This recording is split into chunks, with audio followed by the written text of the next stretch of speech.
혹시 당신의 인생이 어느 날 갑자기 무너져 내린 것처럼 느껴본 적이 있습니까?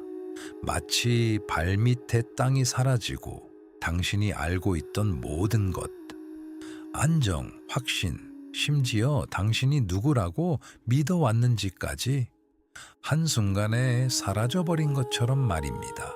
상상해 보십시오. 당신은 17세입니다. 존경받는 전사이며 강력한 가문의 일원입니다.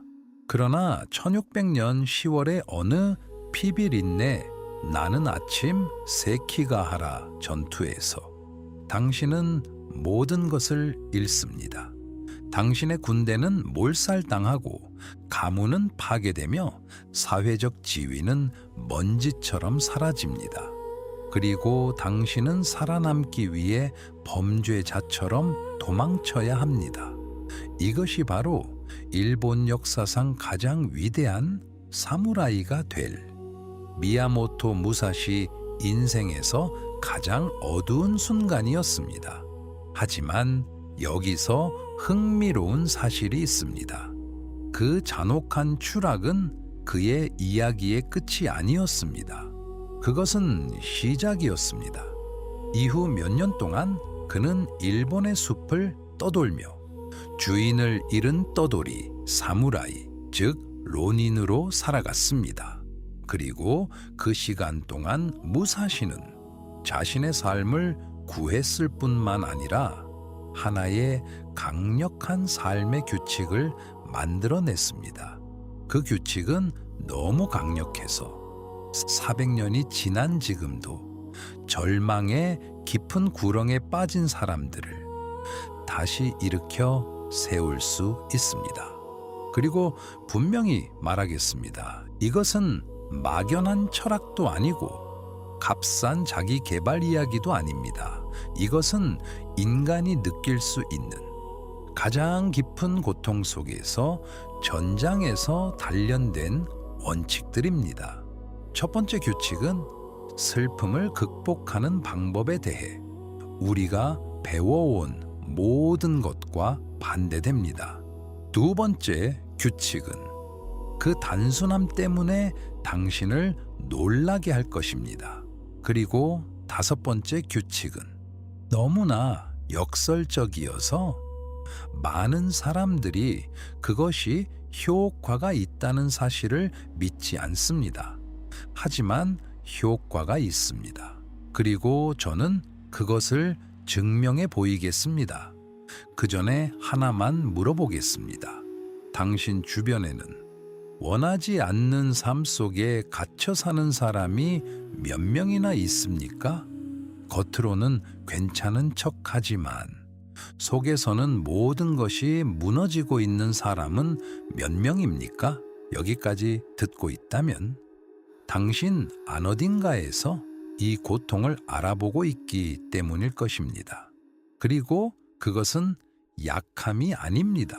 용기입니다. 변해야 한다는 사실을 인정하는 것. 그것이 바로 구덩이에서 벗어나는 첫 번째 단계이기 때문입니다. 그러니 깊게 숨을 들이쉬고 저와 함께 가봅시다. 앞으로 몇 분 동안 당신이 듣게 될 내용은 같은 고통의 반복 속에 계속 갇혀 있을지 아니면 완전히 새로운 삶을 다시 세울 힘을 찾을지 그 차이를 만들어낼 수도 있습니다. 그리고 믿으십시오. 중세의 전쟁에서 모든 것을 잃은 17세 소년에게 가능했다면 당신에게도 가능합니다. 첫 번째 규칙, 잔인한 현실을 받아들여라. 무사시는 일어난 일을 거부하지 않았습니다. 말은 쉽지만 실제로는 매우 어렵습니다. 왜냐하면 인간의 뇌는 고통을 거부하도록 설계되어 있기 때문입니다. 끔찍한 일이 일어나면 우리의 첫 반응은 보통 부정입니다. 이건 나에게 일어날 수 없어. 그 다음은 분노입니다. 이건 불공평해. 그 다음은 타협입니다. 내가 이것을 하면 모든 것이 다시 원래대로 돌아갈지도 몰라. 하지만 무사시는 이 단계를 건너뛰었습니다. 그는 자신의 삶의 폐허를 바라보며 이렇게 말했습니다. 그래, 이제 현실이 이렇다. 그럼 이제 어떻게 할 것인가?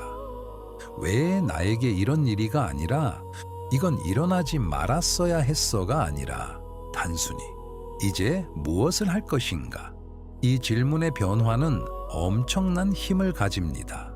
이미 일어난 일과 싸우는 것을 멈추면 저항에 낭비되던 모든 에너지가 행동으로 바뀌기 때문입니다. 집에 불이 났다고 생각해 보십시오. 이 집에 불이 나서는 안 돼 라고 외칠 것인가? 아니면 출구를 향해 달려갈 것인가? 어떤 행동이 당신을 살릴까요? 수용은 포기가 아닙니다. 전략입니다.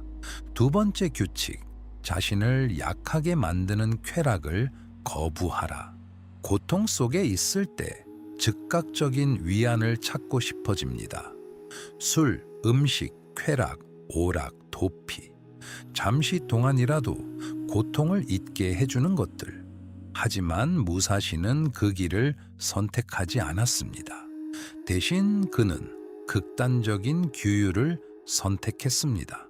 그는 전사수도자처럼 살기 시작했습니다. 밖에서 잠을 자고 살아남기 위해 필요한 만큼만 먹고 하루 8시간 이상 검수를 수련했습니다. 명상하고 공부하고 글을 썼습니다. 매일이 쉬운 위안의 유혹과 싸우는 전투였습니다. 그리고 현대 과학은 이것이 왜 효과가 있는지 설명합니다. 고통 속에서 즉각적인 쾌락을 찾으면 문제가 해결되지 않습니다. 오히려 더 커집니다. 고통에서 도망치면 뇌는 그것을 알아차립니다. 그리고 불안은 더 커집니다. 마치 불을 끄기 위해 휘발유를 붓는 것과 같습니다. 하지만 규율을 선택한 사람들은 더 빨리 회복할 뿐 아니라 이전보다 더 강해졌습니다. 세 번째, 규칙. 감정에 지배당하지 마라. 무사시가 유명한 결투에서 사사키 코지로를 이긴 이유는 단 하나였습니다. 코지로는 분노로 싸웠습니다. 무사시는 이성으로 싸웠습니다. 현대 문화는 말합니다. 감정을 따르라. 하지만 신경과학은 말합니다. 강한 감정 상태에서 내린 결정에 대부분은 나중에 후회하게 됩니다. 감정은 경보 시스템입니다. 내비게이션이 아닙니다. 그래서 무사시는 흔들리지 않는 마음을 훈련했습니다. 감정을 느끼되 그 감정이 결정을 내리게 하지 않는 것. 네 번째 규칙. 자신만의 고통에 집착하지 마라. 무사시는 자신의 고통에만 집중하는 것이 자신을 파괴하고 있다는 것을 깨달았습니다. 그래서 그는 철학, 예술, 서예, 회화, 건축, 자연을 공부했습니다. 세상을 배우기 시작했습니다. 그리고 놀라운 일이 일어났습니다. 세상을 더 많이 이해할수록 자신의 고통은 더 작게 보였습니다. 문제가 사라진 것이 아니라 관점이 넓어졌기 때문입니다. 다섯 번째 규칙. 감사는 무기다. 무사시는 매일 밤 3가지를 기록했습니다. 그날 감사할 수 있는 것들. 구체적으로 오늘 새로운 검수를 배울 수 있어서 감사하다. 오늘 몸이 6시간의 훈련을 버텨줘서 감사하다. 감사는 단순한 긍정이 아닙니다. 그것은 뇌를 다시 프로그래밍합니다. 두려움 대신 가능성을 보게 만듭니다. 마지막 깨달음. 무사시는 과거의 자신으로 돌아가려 하지 않았습니다. 그는 질문했습니다. 지금의 경험을 가진 나는 어떤 사람이 될 수 있는가? 그리고 그는 전사 철학자가 되었습니다. 만약 세키가하라 전투가 없었다면 그는 평범한 사무라이로 살다 죽었을지도 모릅니다. 하지만 그의 삶의 완전한 붕괴가 그를 전설로 만들었습니다.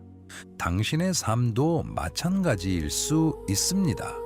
지금 겪고 있는 위기가 끝이 아니라 새로운 시작일 수도 있습니다. 그러니 스스로에게 물어보십시오. 무사시의 5가지 규칙 중 어느 것이 당신에게 가장 큰 영향을 주었습니까? 그리고 더 중요한 질문. 오늘부터 어떤 규칙을 실천할 것입니까? 지식만 있고 행동이 없다면 그것은 단지 오락일 뿐입니다. 하지만 당신은 오락을 위해 여기 온 것이 아닙니다. 당신은 변화를 위해 여기 왔습니다.